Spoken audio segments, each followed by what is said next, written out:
from the keys.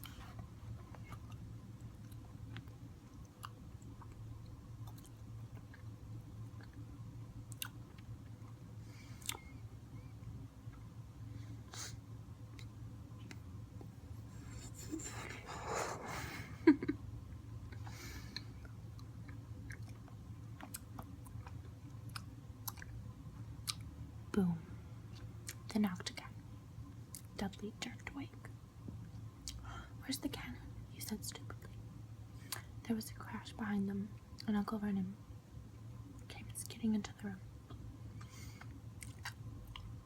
He was holding a rifle in his hands. Now they knew what had been in the long, thin package he had brought with them. "Who's there?" he shouted. "I warn you, I'm armed."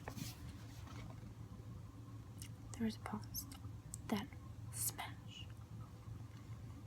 The door was hit with such force that it swung clean off its hinges, and with a deafening crash landed flat on the floor. A giant of a man was standing in the doorway. His face was almost completely hidden by a long, shaggy mane of hair and a wild, tangled beard, but you could make out his eyes glinting like black beetles under all the hair. The giant squeezed his way into the hut, stooping so that his head just brushed the ceiling. He bent down, picked up the door, and fitted it easily back into its frame. The noise of the storm outside dropped a little. He turned to look at them all. "Couldn't make us a cup of tea, could ya? It's not been an easy journey." He strode over to the sofa where Dudley sat frozen with fear. "Budge up, you great lump," said the stranger. Dudley squeaked and ran to hide behind his mother, who was crouching terrified behind Uncle Vernon. "And here's Harry," said the giant. Harry looked up into the fierce, wild, shadowy face and saw that the beetle eyes were crinkled in a smile. "The last time I saw you, you was only just a baby," said the giant. "You look a lot like your dad, but you've got your mum's eyes." Uncle Vernon made a funny rasping noise. "I demand that you leave at once, sir," he said. "You are breaking and entering." "Oh, shut up, Dursley, you great prune," said the giant. He reached over the back of the sofa, jerked the gun out of Uncle Vernon's hands, bent it into a knot as easily as if it had been made of rubber, and threw it into a corner of the room. Uncle Vernon made another funny noise, like a mouse being trodden on. "Anyway, Harry," said the giant, turning his back on the Dursleys, "a very happy birthday to ya. Got something for ya here. I might have sat on it at some point, but it'll taste all right." From an inside back pocket of his black overcoat, he pulled a slightly squashed box. Harry opened it with trembling fingers. Inside was a large, sticky chocolate cake with "Happy Birthday, Harry" written on it in green icing. Harry looked up at the giant. He meant to say thank you, but the words got lost on the way to his mouth, and what he said instead was, "Who are you?" The giant chuckled. "True, I haven't introduced myself. Rubius Hagrid, keeper of the keys and grounds at Hogwarts." He held out an enormous hand and shook Harry's whole arm. "What about that tea, then, eh?" he said, rubbing his whole hands together. "I'd not say no to summit stronger if you've got it, mind." His eyes fell on the empty grate with the shriveled crisp packets in it, and he snorted. He bent down over the fireplace. They couldn't see what he was doing, but when he drew back a second later, there was a roaring fire there. It filled the whole damp hut with flickering light, and Harry felt the warmth wash over him, as though he had sunk into a hot bath.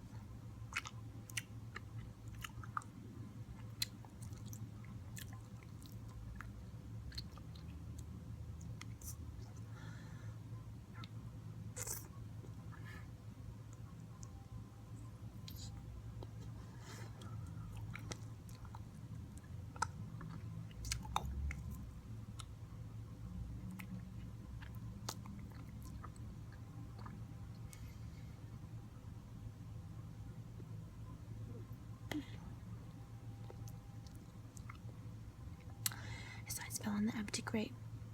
I read that. The giant sat back down on the sofa, which sagged under his weight, and began taking all sorts of things out of the pockets of his coat. A copper kettle, a squashy package of sausages, a poker, a teapot, several chipped mugs, and a bottle of some amber liquid, which he took a swig from, before starting to make tea. Soon the hut was full of the sound and the smell of sizzling sausage.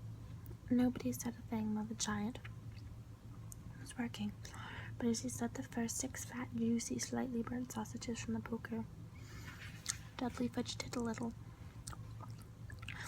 Uncle Vernon said sharply, "Don't touch anything he gives you, Dudley."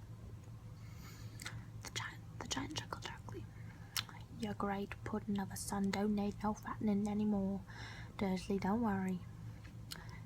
He passed the sausages to Harry, who was so hungry he had never tasted anything so wonderful, but he couldn't take his eyes off the giant. Finally, as nobody seemed about to explain anything, he said, "I'm sorry, but I still don't really know who you are." The giant took a gulp of tea and wiped his mouth with the back of his hand. "Call me Hagrid," he said. "Everyone does. And like I told you, I'm keeper of keys at Hogwarts. You'll know all about Hogwarts, of course." No," said Harry. Hagrid looked shocked. "Sorry," Harry said quickly.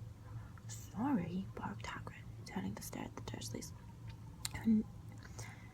who shrank back into the shadow. "It's them that should be sorry. I knew you would get in your letters, but I never thought you wouldn't even know about Hogwarts, for crying out loud. Did you never wonder where your parents learned it all?" "Oh, what?" asked Harry. "Oh, what?" Hagrid thundered. "Now wait just 1 second." He had leapt to his feet. In his anger, he seemed to fill the whole hut. The Dursleys were cowering against the wall.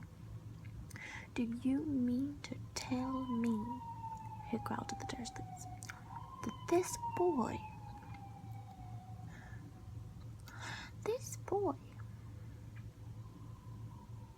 knows nothing about anything?" Harry thought that this was going a bit too far. He had been to school, after all, and his marks weren't bad. "I know some things," he said. "I can, do maths and stuff." But Hagrid simply waved his hand and said, "About our world, I mean your world, your parents' world."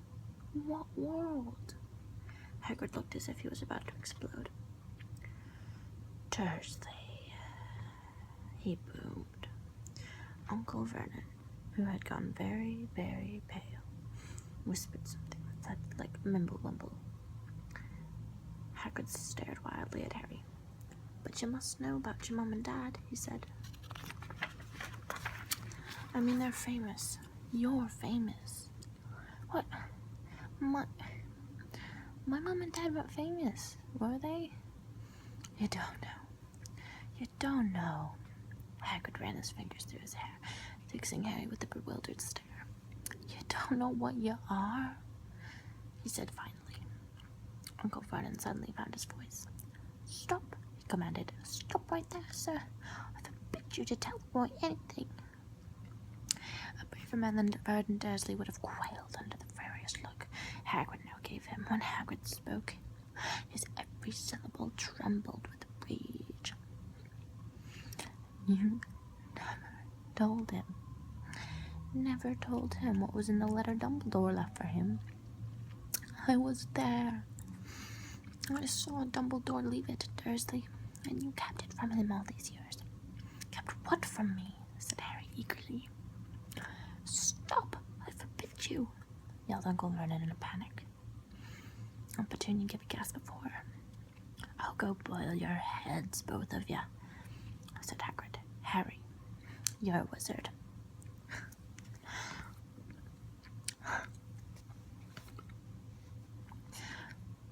There was silence inside the hut. Only the sea and the whistling wind could be heard. I'm a what?" gasped Harry. "A wizard, of course," said Hagrid, sitting back down on the sofa, which groaned and sank even lower, and a thumping good one too. I'd say, once you've been trained up a bit, with a mum and dad like yours, what else would you be? And I reckon it's about time you read your letter.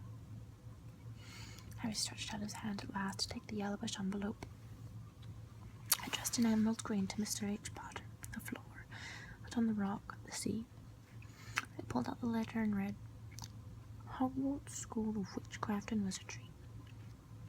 Headmaster, Albus Dumbledore.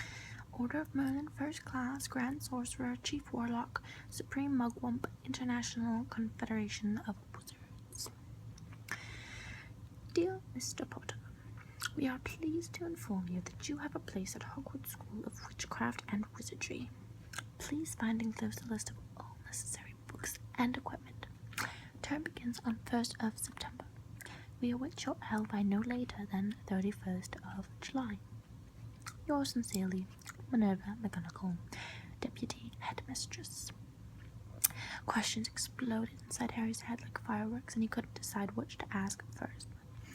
After a few minutes, he stammered, What does it mean they await my owl? Galloping Gorgons, that reminds me, said Hagrid, clapping a hand to his forehead with enough force to knock over a cart horse, and from yet another pocket inside his overcoat he pulled an owl, a real live, rather ruffled-looking owl, a long quill and a roll of parchment. With his tongue between his teeth, he scribbled a note which Harry could read upside down. Dear Mr. Dumbledore, give Harry his letter, taking him to buy his things tomorrow. Weather's horrible. Hope you're well. Hagrid. Hagrid rolled up the note, gave it to the owl, which clamped it in its beak, went to the door and threw the owl out into the storm. Then he came back and sat down as though this was as normal as talking on the telephone. Harry realized with his mouth was open and closed it quickly. Where was I? Said Hagrid. But at that moment Uncle Vernon, still ashen-faced but looking very angry, moved into the firelight. He's not going, he said. Hagrid grunted. I'd like to see a great muggle like you stop him, he said. A what? Said Harry, interested. A muggle, said Hagrid. It's what we call non-magic folk like them. And it's your bad luck you grew up in a family of the biggest muggles I ever laid eyes on. We swore when we took him in we'd put a stop to that rubbish, said Uncle Vernon. Swore we'd stamp it out of him. Wizard indeed. You knew, said Harry. You knew I'm a wizard. Knew? Shrieked Aunt Petunia suddenly. Knew? Of course we knew. How could you not be? My dratted sister being what she was. Oh, she got a letter just like that and disappeared off to that school and came home every holiday with her pockets full of frog spawn, turning teacups into rats. I was the only one who saw her for what she was, a freak.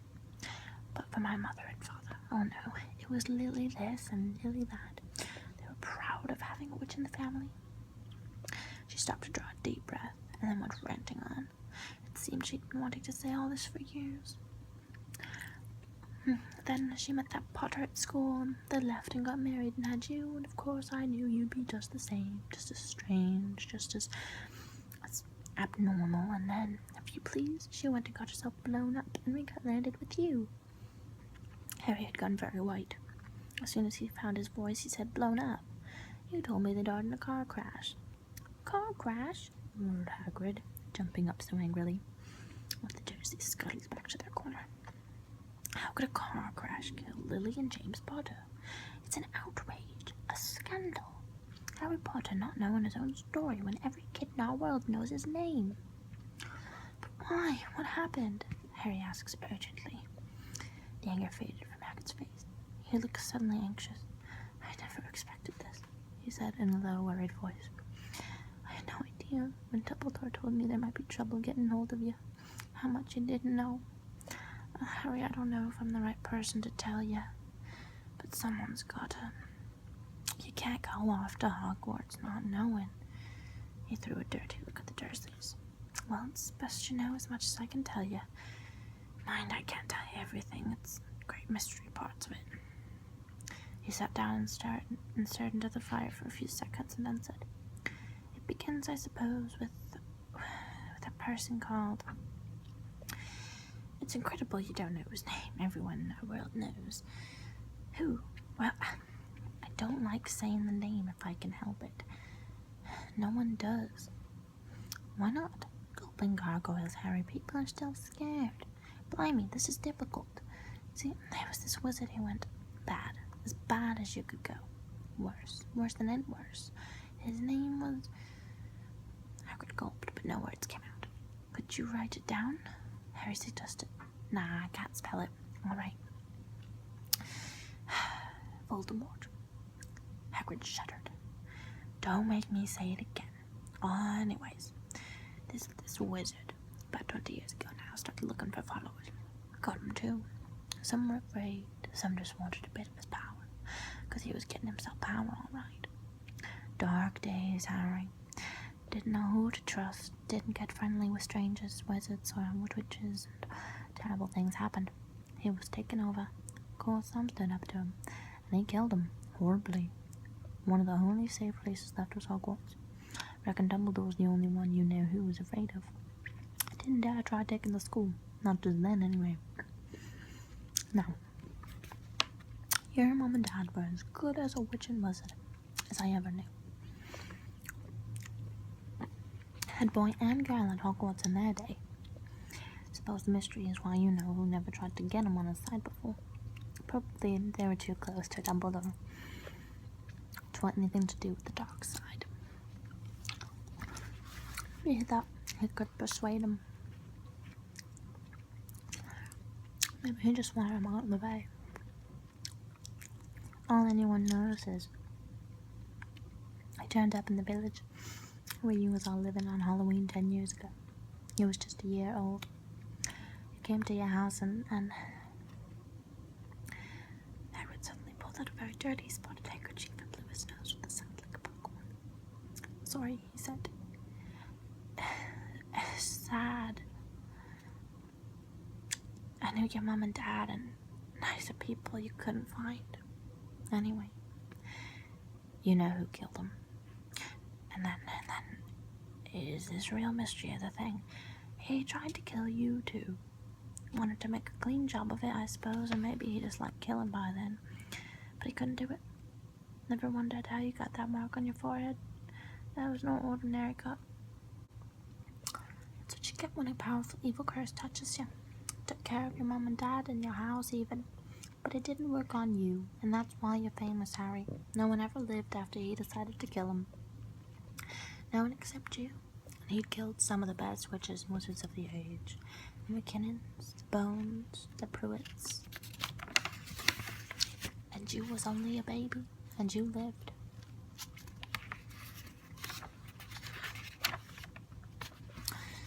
Something very painful was going on in Harry's mind. As Hagrid's story came to a close, he again saw the blinding flash of green light more clearly than he had ever remembered before. And he remembered something else for the first time in his life. A high, cold, cruel laugh. Hagrid was watching him sadly. Took you from the ruined house myself on Dumbledore's orders. Brought you to this a lot. Load of old tosh, said Uncle Vernon. Harry jumped. He had almost forgotten that the Dursleys were there. Uncle Vernon certainly seemed to have got back his courage. He was glaring at Hagrid and his fists were clenched. Now you listen here, boy, he snarled. I accept there's something strange about you. Probably nothing a good beating wouldn't have cured. And as for all this bunch of parents, well, they were weirdos, no denying it, but they were better off without them, in my opinion. Ask for all they got. Getting mixed up with these Wizarding types. Just what I expected. Always knew they'd come to a sticky end. But at that moment, Hagrid leapt from his sofa and drew a battered pink umbrella from inside his coat. Pointing this at Uncle Vernon like a sword, he said, I'm warning you, Dursley. I'm warning you. One more word. In danger of being speared on the end of an umbrella by a bearded giant, Uncle Vernon's courage failed again. He flattened himself against the wall and fell silent. That's better, said Hagrid, breathing heavily and sitting back down on the sofa, which this time sagged right down to the floor. Harry, meanwhile, still had questions to ask, hundreds of them. But what happened to sorry, you know who. questioned Harry. Disappeared. Vanished. Same night he tried to kill you. Makes you even more famous. That's the biggest mystery, see. He was getting more and more powerful. Why'd he go? Some say he died. God's swell up, in my opinion. Dunno if he had enough human left in him to die. Some say he's still out there, biding his time, like, but I don't believe it. People who was on his side came back to Oz. Some of them came out of kind of trances. Don't reckon they could have done it if he was coming back. Most of us reckon he's still out there, somewhere, but lost his powers. Too weak to carry on. 'Cause something about you finished him, Harry. There was something going on that night he hadn't counted on. I don't know what it was, no one does. But something about you stumped him, all right. Hagrid looked at Harry with warmth and respect blazing in his eyes, but Harry, instead of feeling pleased and proud, felt quite sure there had been a horrible mistake. A wizard? Him? How could he possibly be? It's been his life being clouded by Dudley and bullied by Aunt Petunia and Uncle Vernon. If he was really a wizard, why hadn't they been turned into warty toads every time they tried to lock him in his cupboard? If he'd once defeated the greatest sorcerer in the world, how come Dudley had always been able to kick him around like a football? Hagrid, he said quietly, I think you must have made a mistake. I don't think I can be a wizard. Not a wizard, eh? Never made things happen when you was scared or angry. Harry looked into the fire. Now I came to think about it. Every odd thing that had ever made his aunt and uncle furious with him had happened when he, Harry, had been upset or angry. Chased by Dudley's gang, he had somehow found himself out of their reach. Dreading going to school with that ridiculous haircut. He had managed to make it grow back. And the very last time Dudley had hit him, hadn't he got his revenge without even realizing he was doing it? Hadn't he set a boa constrictor on him? Harry looked back at Hagrid, smiling, saw that Hagrid was positively beaming at him. See, said Hagrid, Harry Potter, not a wizard. You wait, you'll be right famous at Hogwarts. But Uncle Vernon wasn't going to give in without a fight. Haven't I told you he's not going? He hissed. He's going to Stonewall High and he'll be grateful for it. I've read those letters and he needs all sorts of rubbish. Spell books and wands, and if he wants to go, a great muggle like you won't stop him. Growled Hagrid. Stop Lily and James Potter's son going to Hogwarts. You're mad. His name's been down ever since he was born. He's off to the finest school of witchcraft and wizardry in the world. 7 years there and he won't know himself. I'll be with youngsters of his own sort, for a change. I'll be under the greatest headmaster Hogwarts ever had, Albus Dumbledore. I'm not paying for some crackpot fool to teach him magic tricks, yelled Uncle Vernon. But he finally had gone too far. Hagrid seized his umbrella and rolled it over his head. Never, he thundered, insult Albus Dumbledore in front of me. He brought the umbrella swishing down through the air to point at Dudley. There was a flash of violet light, a sound like a firecracker, a sharp squeal, and next second, Dudley was dancing on the spot with his hands clasped over his fat bottom, howling in pain. When he turned his back on them, Harry saw Curly Pig's tail poking through a hole in his trousers. Uncle Vernon roared. Pulling Aunt Petunia and Dudley into the other room, he cast one last terrified look at Hagrid and slammed the door behind them. Hagrid looked down at his umbrella and stroked his beard. Shouldn't have lost my temper, he said ruefully, but it didn't work anyway. Meant to turn him into a pig, but I suppose he was too much like a pig anyway. There wasn't much left to do. He cast a sideways look at Harry under his bushy eyebrows. Be grateful if you didn't mention that to anyone at Hogwarts, he said. I'm not supposed to do magic, strictly speaking. I was allowed to do a bit. To follow you and get your letters to do your stuff. One of the reasons I was so keen to take on the job. Why aren't you supposed to do magic? Asked Harry. Oh, I was at Hogwarts myself, but I got expelled, and to tell you the truth, in my 3rd year, they snapped my wand in half and everything. But Dumbledore let me stay on as gamekeeper. Great man, Dumbledore. Why were you expelled? It's getting late, and we've got lots to do tomorrow, said Hagrid loudly. Gotta get up to town, get all your books and that. He took off his thick black coat and threw it to Harry. You can keep under that. He said, don't mind if it wriggles a bit. I think I still got a couple of dormice in one of the pockets.